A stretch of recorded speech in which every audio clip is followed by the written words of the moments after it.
In the mid-6th century, the Central Asian steppes were a chaotic mix of empires and tribal territories that often vied for dominance over each other. Among the dominant forces were the Xiongnu, also known as the Rourans, a Mongolic people whose influence stretched from the borders of Manchuria to the Turfan Basin, and from the Orkhon River to the Great Wall of China.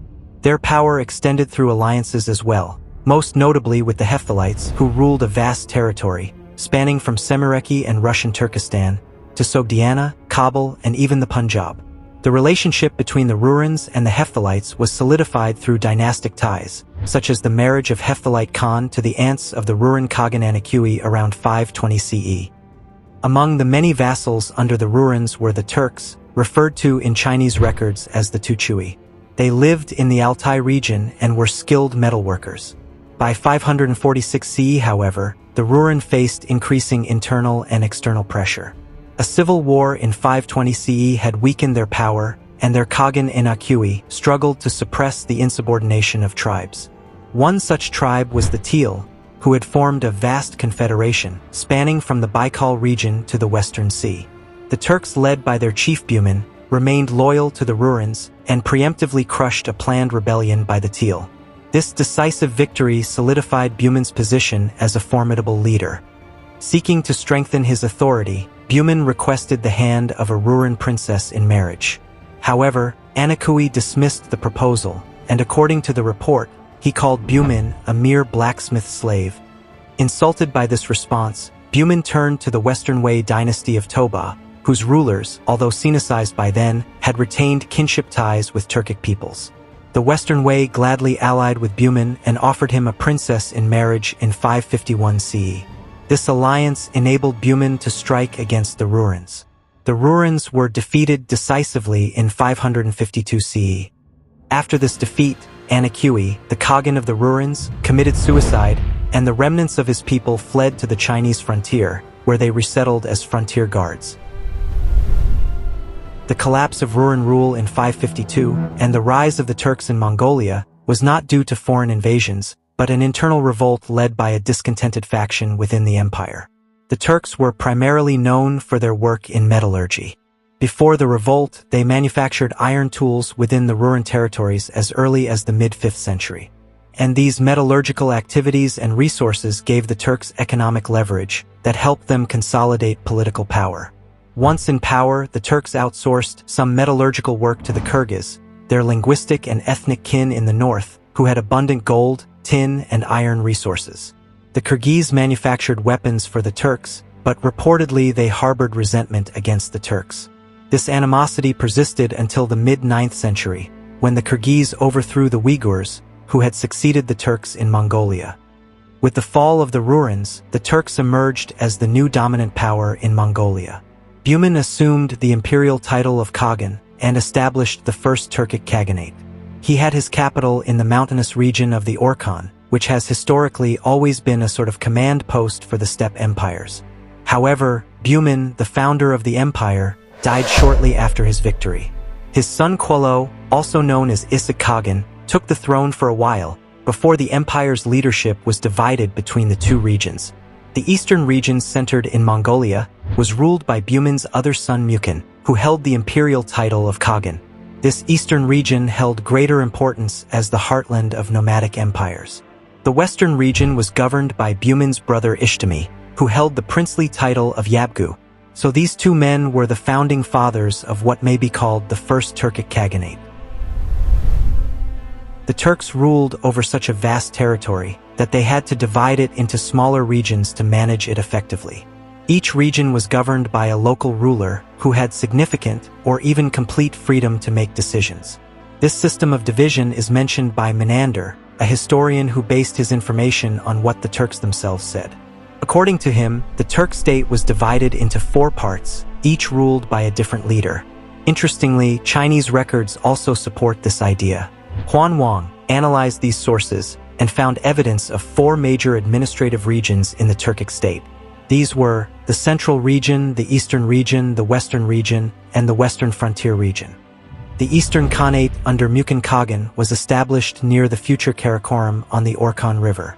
During his time as ruler, Mukin Khagan extended Turkic dominance. In 560 he defeated the Khitan, a Mongol group along the Liao River, and in the same year he also defeated Kyrgyz in the north. He was recognized as an arbiter in Chinese politics. He also subjugated numerous other groups.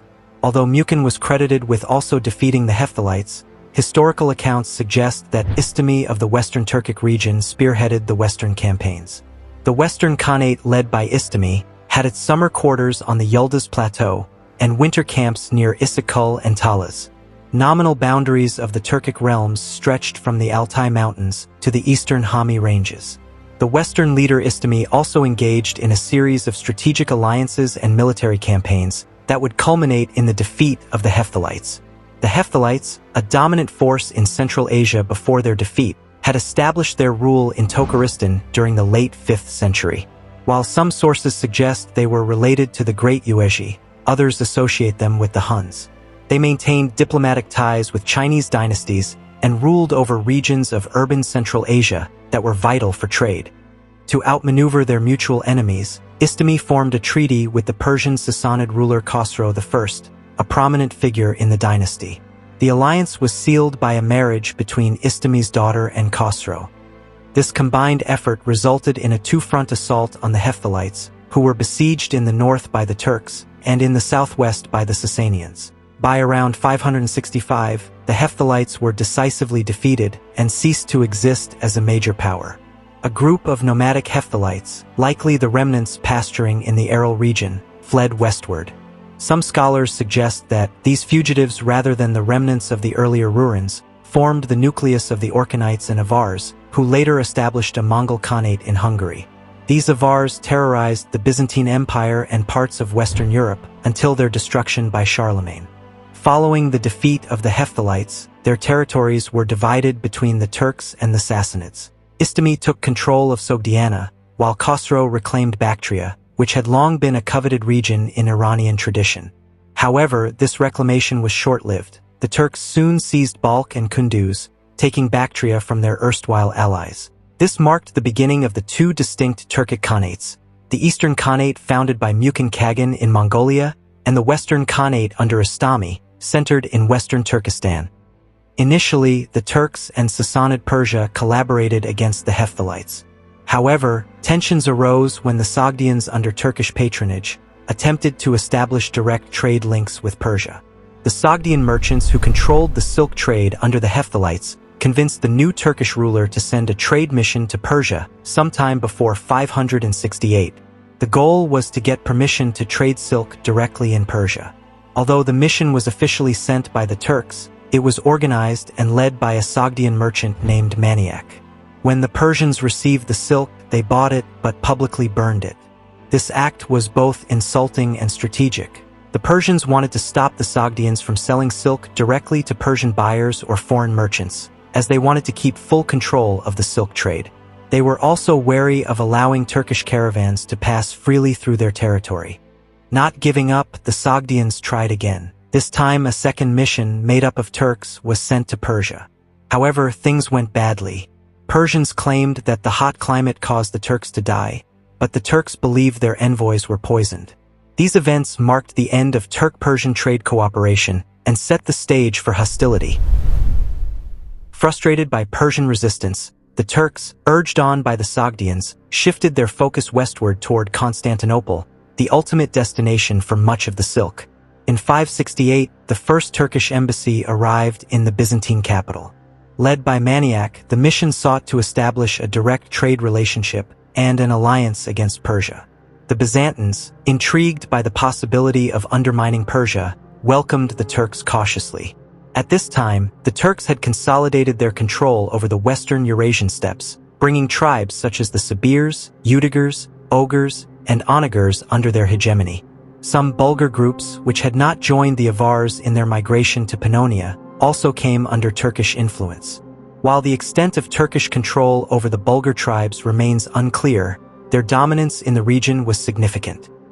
So Emperor Justin II, recognizing the strategic importance of the Turks as a counterbalance to Persia, dispatched a Byzantine envoy named Zamarkos to the Turkish court. Zamarkos' journey took him across the Alans lands and the steppes, to the Khagans' summer residence near the Yildiz Valley in the Tian Shan Mountains, referred to as Golden Mountain by Byzantine sources. Zamarkos underwent a shamanic purification ritual before being granted an audience with Istami. A firm alliance was formed against Persia, with plans for mutual support in their respective conflicts. In response, Persia attempted to counter this alliance by sending envoys to Istami at Talas. However, their efforts were rebuffed, and the Turks declared war on Persia. Hostilities between Byzantium and Persia escalated as well, culminating in a 20-year war from 572 to 591. Meanwhile, diplomatic exchanges between Byzantium and the Turks flourished, with multiple envoys traveling between the two powers, including notable figures such as Eutychios, Valentinos, and Herodian. Menander records at least 5 Roman embassies during this period, although details on most of these missions are sparse. Byzantine ambassadors learned a lot about the customs and beliefs of the Turks.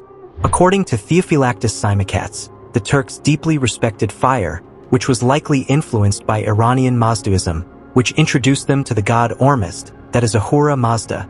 They also honored air and water, and later among the Mongols of Genghis Khan's time, this respect for water became so strict that people weren't allowed to wash clothes or perform Muslim ablutions in running water, unless under special conditions. However, their main worship was directed to the creator of heaven and earth, whom they called Tangri, and they offered sacrifices of horses, oxen, and sheep to this deity. Theophylactus also mentioned their priests, who were believed to predict the future. These priests were likely shamans, who held great power and influence even in the time of Genghis Khan. So the Turks, guided by their Sogdian merchants, aimed to control the western end of the Silk Route. They exported silk acquired from China that were either extorted or traded, and sought to sell in these new markets after being excluded from Persia. Despite their initial enthusiasm, the Byzantines were less dependent on imported silk by this time, because they had developed their own silk production. The Turks also offered iron to Byzantium. The Turks faced ongoing issues with the Avars, a group that had broken away from their control. While some Avars remained under Turkish rule, others fled westward to Pannonia. The Avars were seen as fugitive slaves by the Turks, who were determined to crush their independence. Despite this, the Avars posed a significant threat to Byzantium. However, the Byzantium managed them through their traditional way of diplomacy, which included paying them tributes. Byzantium could have used the Turks to easily eliminate the Avars, but they didn't. They probably feared the rise of a more powerful adversary than the Avar, whom they might not manage to neutralize. This exchange between the Avars and the Byzantium would pose a problem for the relations between the Byzantium and the Turks. In 576, during the reign of Byzantine Emperor Tiberius II, an envoy named Valentinos was dispatched to the Turks, who were also referred to as the Tuchui in Chinese sources. He traveled alongside 106 Turks returning to their homeland.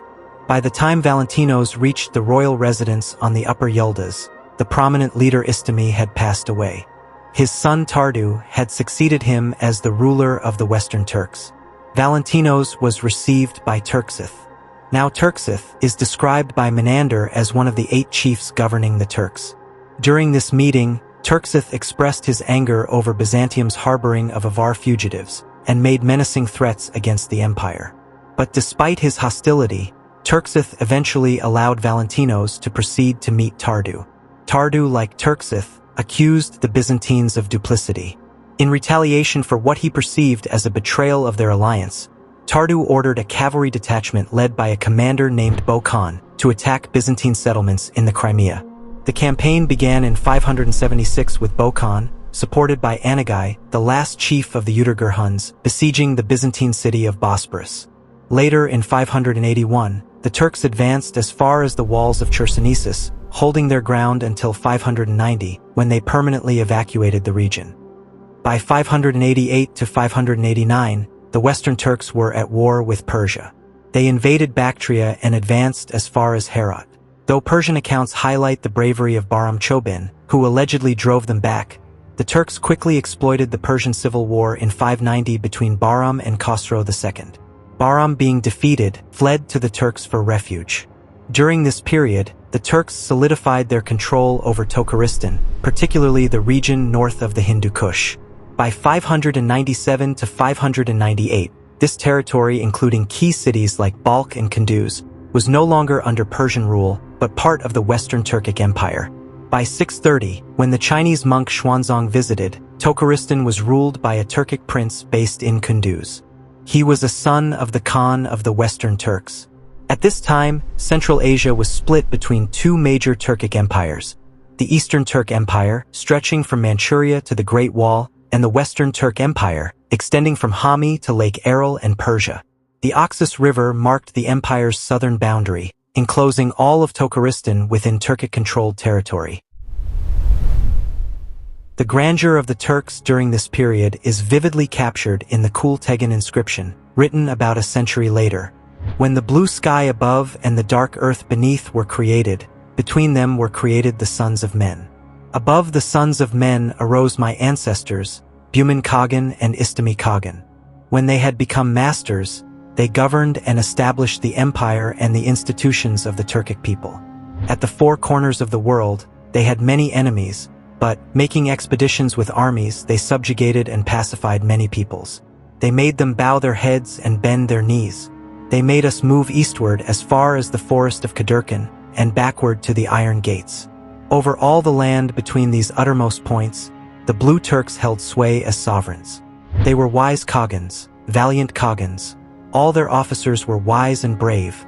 All their nobles and the whole people were righteous. This inscription reflects not only their military conquests, but also their spiritual beliefs. The Turks adhered to a cosmogony central to their shamanistic traditions. The universe was envisioned as a series of levels: 17 in the heavens, the realm of light; 7 or 9 in the underworld, the realm of darkness; and the earth in between, where humans resided.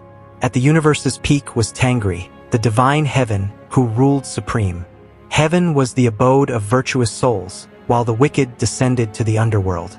Other deities like Umai, the goddess who protected children, also played a significant role in their mythology. Spirits, called Yursub, inhabited the land and water, including hills and springs, which were deemed sacred. Chinese records from 581 provide a detailed description of the Turks. They let their hair flow loose and they dwell in tents of felt. They move from one camp to another, according to the water and grazing to be found at each place. Their main occupations are the breeding of livestock and hunting. They show little consideration for their old people, while men in the prime of life they hold in high esteem. They are ignorant of ritual and of justice, and in this respect, resemble the ancient Xiongnu. Their high officers are the Yepu, the Shi, the Tekin, the Sulapat, and the Tutunpat, and other minor functionaries. These public officials form 29 distinct classes, all appointments being hereditary. Their arms consist of bow, arrows, whistling arrows, breastplate, lance, saber, and sword. On their belts, they wear ornaments hollowed or carved in relief. Their flagstaffs are topped by the image of a she-wolf's head in gold. The king's men-at-arms are called Fuli, a word meaning wolf. When a man dies, each of his kinsmen kills a sheep or a horse, and lays it before his tent as if offering him sacrifice. They ride 7 times round the tent on horseback, uttering mournful cries, and when they come before the tent door, they gash their faces with their knives, so that the blood is seen to flow with their tears. On the day of the funeral, kinsmen and others close to him make sacrifice, gallop their horses, and gash their faces as on the day of death. After the burial, stones are placed by the grave in a number proportionate to the number of men slain by the deceased. On the death of a father, an elder brother, or an uncle, the son, the younger brother, and the nephews marry the widows and sisters. The Khan's tent opens toward the east, out of respect for that part of the sky in which the sun rises. They revere demons and spirits and believe in magicians. It is their glory to die in battle, and they would think shame to perish from sickness. By the time of the Sui dynasty's reunification of China in 589, the Western Turks had become a dominant force in Central Asia. Their vast empire, military prowess, and spiritual traditions left an enduring legacy, celebrated in both their inscriptions and the accounts of those who encountered them. The once mighty dual empire of the Turks, which stretched across Asia, did not sustain its initial peak of power for long. The great Khagans, celebrated in the Kosho-Tsaidam inscriptions, were succeeded by rulers who lacked their genius. As the inscription laments, their younger brothers and the sons of these became Khagans, but the brothers were not created like their seniors, nor the sons like their fathers. Khagans without wisdom or valor ascended the throne, and so brought about the dissolution of the Turkic Empire. The unity of the empire was undermined by internal rivalries between the Eastern and the Western Khanates. Originally, as we have discussed earlier, the chief of the Eastern Turks held precedence, bearing the imperial title of Khagan, while the Western ruler bore the subordinate title of Yabgu. This arrangement had been established in 552 and was vital to the empire's strength. However, the Eastern Khagan Taspur, brother and successor to Mukin, was the last to command the loyalty of the Western Khanate. By 582 or 584, Tardu, the ambitious Yabgu of the West, rebelled against the Eastern Khagan, declaring himself Khagan. Tardu's rebellion fractured the empire permanently. The Sui dynasty of China, seeking to weaken the Turkic power, encouraged this rebellion, setting the stage for China's triumph in Central Asia under the Sui and Tang dynasties. The Eastern Turks faced internal dissension and external threats. Ishbara Khagan, their Khagan, was contested by rivals such as his cousins Yenlo and Talopian. Simultaneously, Tardu attacked from the west, and the Khitan from Liaosi pressured the eastern borders. Alarmed by Tardu's growing power, the Chinese Emperor Yang Jian reversed his alliances and supported Shapolo against Tardu in 585. The Eastern Khanate, however, remained divided, with successive Khagans like Buga and Dulan embroiled in internal and external conflicts. Dulan managed to expel one rival, Tuli, by 599, but the Chinese court welcomed Tuli and his followers, further undermining the Eastern Turkic Empire. In the west, Tardu ruled over vast territories and sought dominance over the entire Turkic realm. However, the decisive rift between the Eastern and Western Turkic states occurred during the reign of Taspur and his successor Navar Khagan. This split was exacerbated by a family feud between Navar and his cousin Ishbara Khagan. Supported by Tardu, Ishbara Khagan fielded an army of 100,000 troops, but ultimately turned against his former ally, Tardu himself, who had to seek refuge in the Sui court. By 583, Ishbara Khagan had established a new Western Turkic state. In 594, Tardu returned to the political scene. This time he was involved in a dispute with Dulan, the Khagan of the Eastern Turks from 588 to 599. Tardu's determination and political skills were remarkable, as he managed to make a successful comeback later in life, and he was so successful that he was even seeking sovereignty over at least the Eastern Turk state. Tardu's ambitions extended far beyond his original domain. It is widely accepted that Tardu was the Turkic Khagan who in 598 referred to himself as the Lord of the Seven Races, Master of the Seven Climes, in a letter sent to Emperor Maurice. However, internal revolts among the Western tribes forced him to flee in 603, and he disappeared from historical records. The Western Turk Khaganate under Tardu reached its zenith, causing Persia, Byzantium, and even China to tremble at its might. However, after Tardu's death, his ambitious attempt to reunify the Turk tribes and dominate Mongolia and Turkestan collapsed. By 603, internal rebellions among the Western tribes, particularly the Tolos, further weakened Tardu's successors. Tardu's grandson, Ishbara, inherited only the westernmost parts of the Khanate.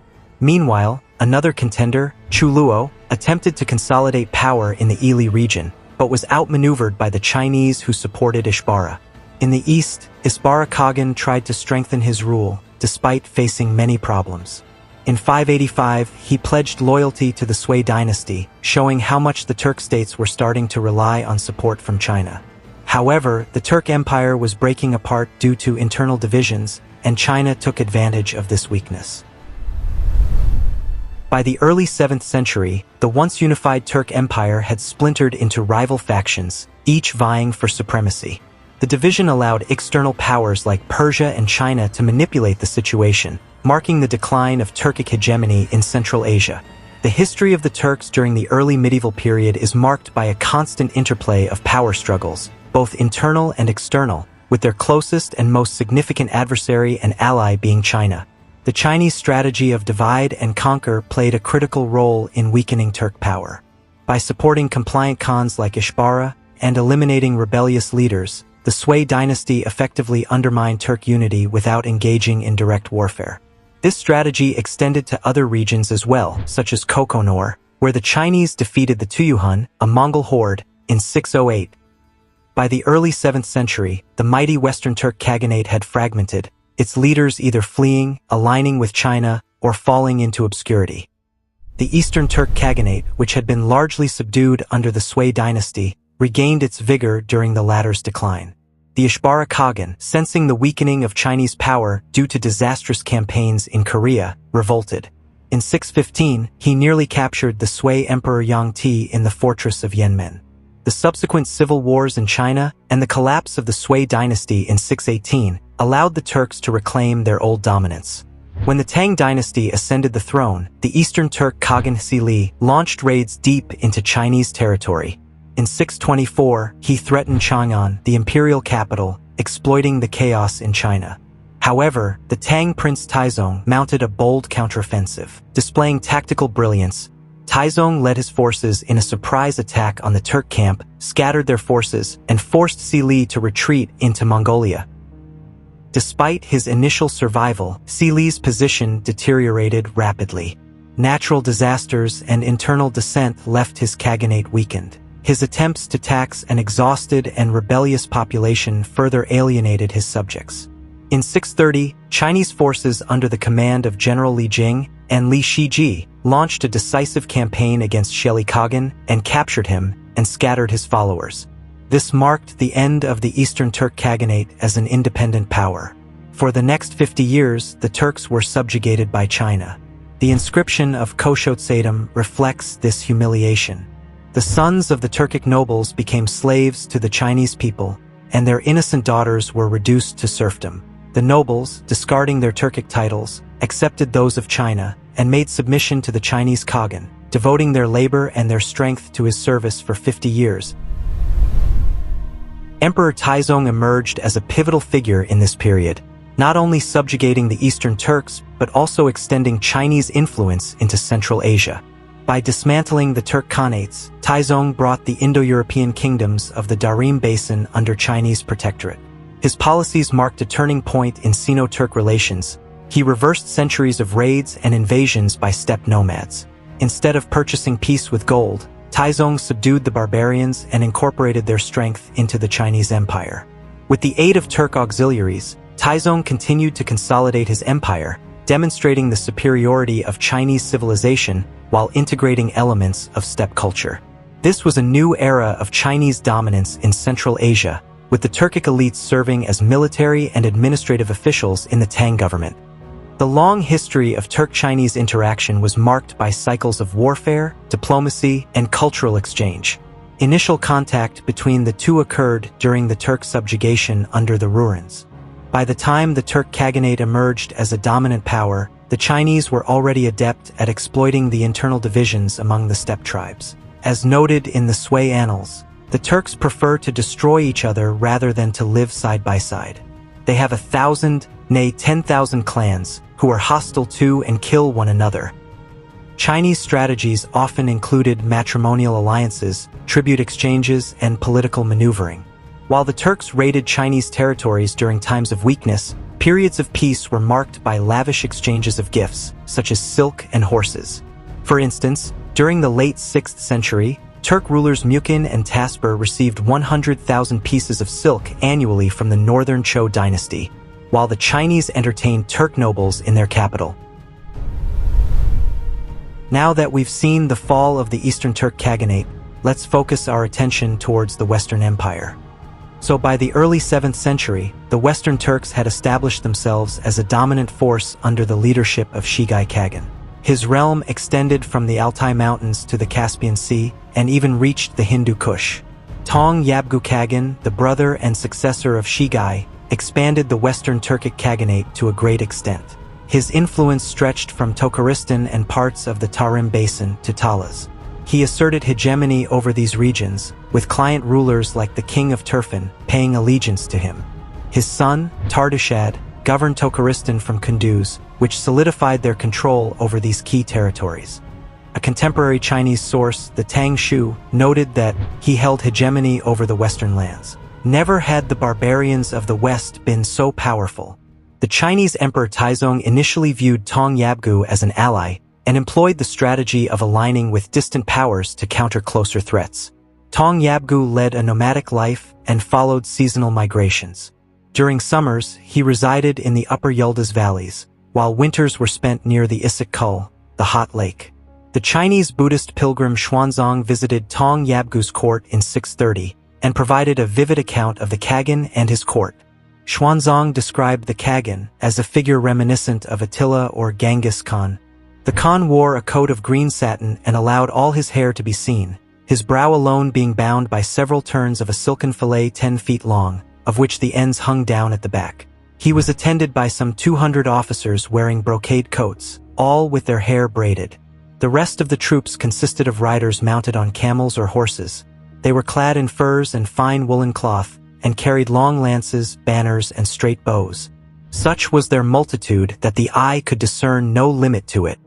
Xuanzang also noted the Khan's hospitality, describing how foreign envoys were received in a grand felt tent adorned with golden floral designs. At one banquet, music from both Eastern and Western traditions filled the air, while guests feasted on abundant quarters of boiled mutton and veal. Such scenes parallel with later Mongol courts, described by travelers like William of Rubruck. Tong Yabgu was not only a military leader, but also a patron of Buddhism. He welcomed Indian missionaries like Prabhakaramitra and extended hospitality to Xuanzang. But despite his initial successes, Tong Yabgu's rule faced mounting internal challenges. By the end of his reign, his pursuit of glory and expansion began to alienate the very tribes that formed the foundation of his power. The old Tang annals noted that he was no longer good to his people, and the tribes hated him. In 630, a rebellion was led by the Karluks, the nomads who moved seasonally between Lake Balkhash and the Tarbagatay region. This brought Tong Yabgu's reign to an abrupt and violent end.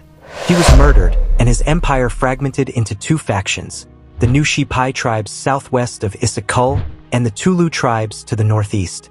These groups, collectively known as the On Oak, 10 Arrows in Turkic tradition, were referred to by the Chinese as the 10 Clans. The vacuum left by Tong Yabgu's death plunged the Western Turkic Khaganate into chaos. Self-proclaimed leaders emerged, vying for control, but none could restore the unity of the Khanate. The internal strife was compounded by external pressures, particularly from the Tang dynasty, which exploited the divisions among the tribes. Chinese emperors Taizong and his successor Gaozong gradually extended their influence over the territories of the disintegrating Khanate. In 642, the Chinese general Kwa Hyauko defeated Dulu Khagan near the Altai Mountains, which further weakened the Western Turks. The final blow came in 657, when Ishbara Khagan, the last de facto ruler of the Western Turks, was captured by the Chinese. According to some accounts, Ishbara was symbolically sacrificed at the tomb of Emperor Taizong, although his life was ultimately spared, and he died 2 years later in 659. And with him, the Western Khanate also came to an end. So the first Turkic Khaganate as a whole, despite its initial brilliance and far-reaching influence, internal divisions, overreach, and external pressures ultimately led to its disintegration. The once mighty empire, which had stretched across Central Asia, was absorbed into the growing power of the Tang dynasty. I hope you've enjoyed the video, and thanks for watching.